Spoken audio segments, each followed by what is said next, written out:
see, kuidas investeerimisega tulevik ära kindlustada, see on tegelikult hästi lihtne. Selleks ei ole mingisuguseid väga keerulisi valemeid, vaid valem on hästi lihtne. Sa lihtsalt pead hakkama investeerima, siis tuleb oodata ja põhimõtteliselt on tulevik sellega kindlustatud. Sa pead andma investeeringuks aega.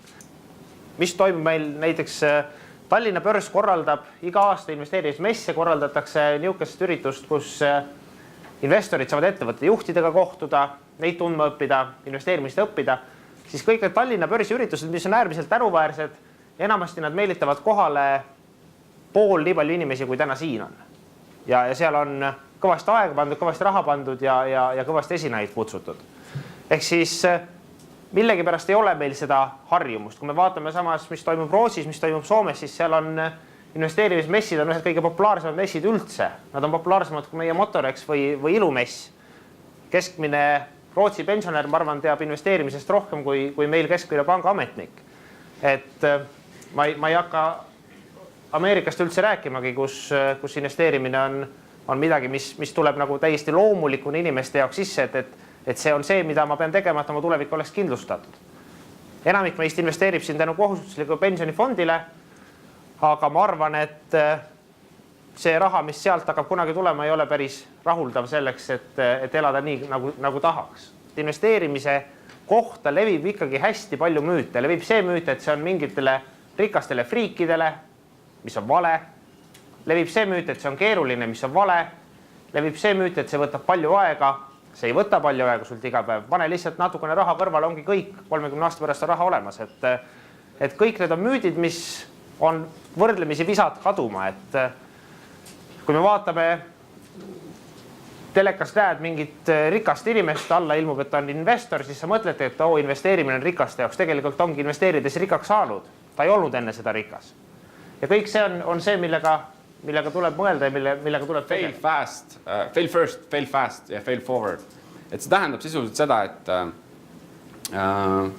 üleile oli üks artikkel ka, Allan Martinson kirjutas selle, et praegult on ideaalne aeg alustada ükskõik millise äriideega, mis teil on. Tehke see ära sellepärast, et mitte kunagi ei ole nii odav olnud mingisugust äri teha kui täna. Ja kui te põrute selles, siis lihtsalt tõuske püsti ja tehke järgmine. Tõuske püsti ja tehke järgmine. Et selles mõttes see ei ole kaugeltki minu esimene projekt ja kindlasti see ei ole minu viimane projekt.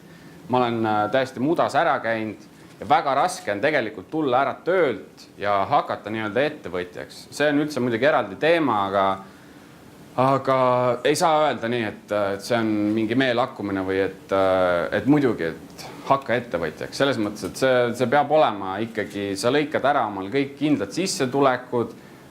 Kui sa oled 35 ja sul on 2 last, siis ilmselt on juba päris keeruline hakata ettevõtjaks ja pere tahab süüa, korter tahab üüri maksmist ja nii edasi. Nii et ärge laske morjendada ennast sellest, et kui te põruta. Võtke seda pigem õppetunnid. 1979. aastal viidi Harvardi tudengite seas läbi uuring. Ja nendel tudengitel küsiti, et kas teil on olemas eesmärgid, kas teil on olemas kirjalikud eesmärgid. Ja mis siis selgus? Selgus see, et 3% tudengitest olid nende eesmärgid kirja pannud. 14% tudengitest omas eesmärke, aga need ei olnud kirja pandud. Ja kui ma õigesti arvutan, siis kas jääb 84% alles, eks ju? 84% tudengitest ei omanud mitte mingisuguseid eesmärke. Ja 10 aastat hiljem küsiti neilt siis uuesti, et mis teist saanud on põhimõtteliselt. Ja selgus see, et need 14% vist oli see, 13%, kes omas eesmärke, aga need ei olnud kirja pandud, need siis teenisid kaks korda rohkem kui ülejäänud 84%, kellel eesmärke polnud üldse. Ja need 3%, kes olid eesmärgid esiteks seadnud endale, teiseks kirja pannud, teenisid, mis te arvate, mitu korda rohkem kui ülejäänud 97%. Äkki keegi pakub midagi? 10. 100 oli juba päris hea pakkumine. Ühesõnaga 10. Where do I see the weaknesses? I'll talk a little bit about my impressions of a typical Estonian company. Where do I see the strengths? Where do I see the weaknesses? I'll tell you a little bit about what I believe are the business sectors here in Estonia which have the best potential for providing international winners going forward. Which are the sectors where Estonia is likely to be most successful? I'll talk a little bit about what it is that foreign investors look for if they look to invest into a company. So if one of you wants to come to me with a company or an idea, what would I be looking for? I'll talk a little bit about what I think that international buyers, international purchasing managers look for if somebody comes from Estonia or anywhere else and tries to sell them a product or a service. And if there's time left over, I'll talk a little bit about my own experience here in Estonia in terms of investing into companies and formulating strategy of companies. We might find ourselves, we might be living in the only country in Europe that will be seeing tax cuts going forward over the next 5 to 10 years, when the rest of Europe will be experiencing tax increases.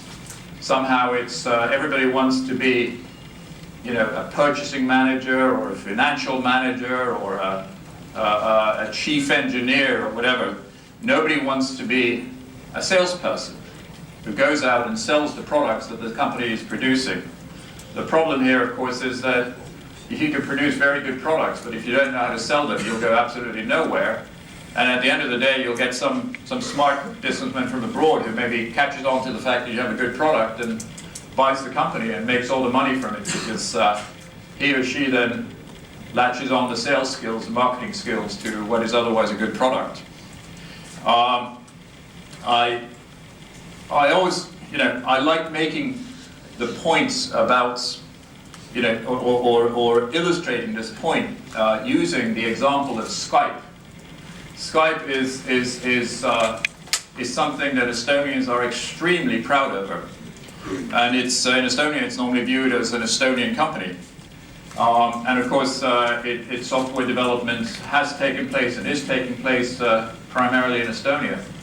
However, it's easy to forget that the people, the entrepreneurs who actually founded Skype and who made Skype into what it is today were a couple of Scandinavians. One was a Danish guy, one was a Swedish guy.